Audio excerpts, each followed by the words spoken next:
Dear students and viewers, আজকে আমি আলোচনা করব হার্নিয়া সম্পর্কে এবং এই হার্নিয়া দূর করতে হলে কোন কোন হোমিওপ্যাথিক এবং বায়োকেমিক ঔষধ সেবন করা যাবে সেই সম্পর্কে বলবো। তো চলুন ভিডিওটি শুরু করা যাক। প্রথমেই আমরা জেনে নিই হার্নিয়া কী।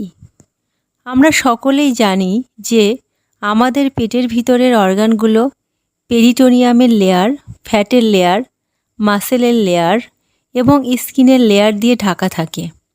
কিন্তু কোনো কারণবশত যদি এই লেয়ারগুলি দুর্বল হয়ে যায় এবং পেটের স্টোমাক কিংবা ইন্টেস্টাইনের কোনো অংশ বাইরের দিকে ঠেলে বেরিয়ে আসার চেষ্টা করে, তখন তাকে আমরা হার্নিয়া বলে থাকি। এই হার্নিয়া বিভিন্ন রকমের হতে পারে, যেমন ইঙ্গুইনাল হার্নিয়া, এটি মূলত কুঁচকিতে দেখা যায়। আম্বেলিকাল হার্নিয়া, এটি নাভিতে হয়ে থাকে। ইনসিশনাল হার্নিয়া, এই হার্নিয়া মূলত সার্জারির কারণে হয়ে থাকে।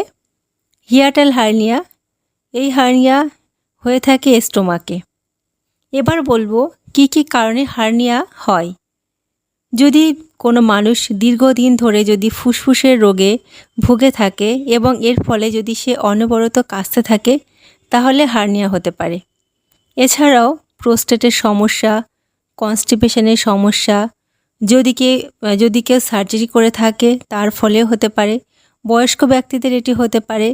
পেটের মাসেল দুর্বল হয়ে যদি পড়ে তাহলে হতে পারে। যদি কেউ অত্যন্ত ভারী কাজ করে তার জন্যও কিন্তু হার্নিয়া হতে পারে। এছাড়াও যদি কেউ দীর্ঘক্ষণ দাঁড়িয়ে থাকে তাহলে কিন্তু তার হার্নিয়া হতে পারে। এবার বলবো হার্নিয়া হলে কোন কোন লক্ষণ দেখা দেবে।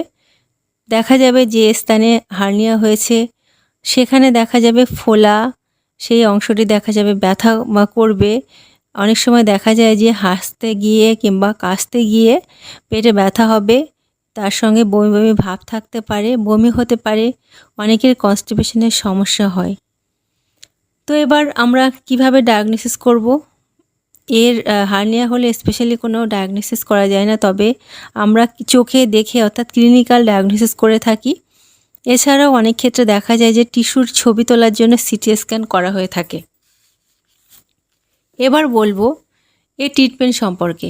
প্রথমে বলে রাখি হার্নিয়ার বেস্ট ট্রিটমেন্ট হচ্ছে সার্জারি করা, কিন্তু যদি এটি প্রাথমিক স্টেজে ধরা যায় তাহলে কিছু হোমিওপ্যাথিক ও বায়োকেমিক ঔষধ সেবন করা যায়, যেমন অ্যালেন হার্নিয়া ড্রপ। এই ঔষধটি অনেকগুলি হোমিও মেডিসিন দিয়ে তৈরি হয়েছে। এবার বলবো এই মেডিসিন সেবন করলে আপনারা কোন কোন উপকার পাবেন। এটি দুর্বল পেশিকে শক্তিশালী করে, অর্থাৎ পেটের যে পেশি দুর্বল হয়ে যায় সেই পেটের পেশির যে প্রাচীর সেটি শক্তিশালী করে তোলে।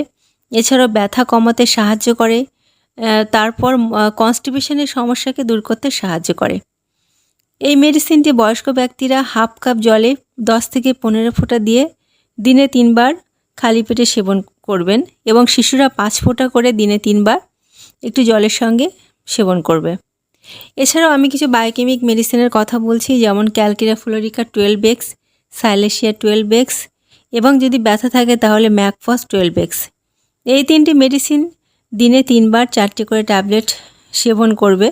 তো আশা করছি হার্নিয়া যদি হয়ে থাকে প্রাথমিক স্টেজে, যদি কেউ বুঝতে পারেন তাহলে এই মেডিসিনগুলি যদি সেবন করা যায় তাহলে অবশ্যই এই হার্নিয়া থেকে সে মুক্তি পেয়ে যাবে। তো আজ এই পর্যন্ত, আবার আসবো নতুন একটি ভিডিও নিয়ে। আপনারা সুস্থ থাকুন, ভালো থাকুন।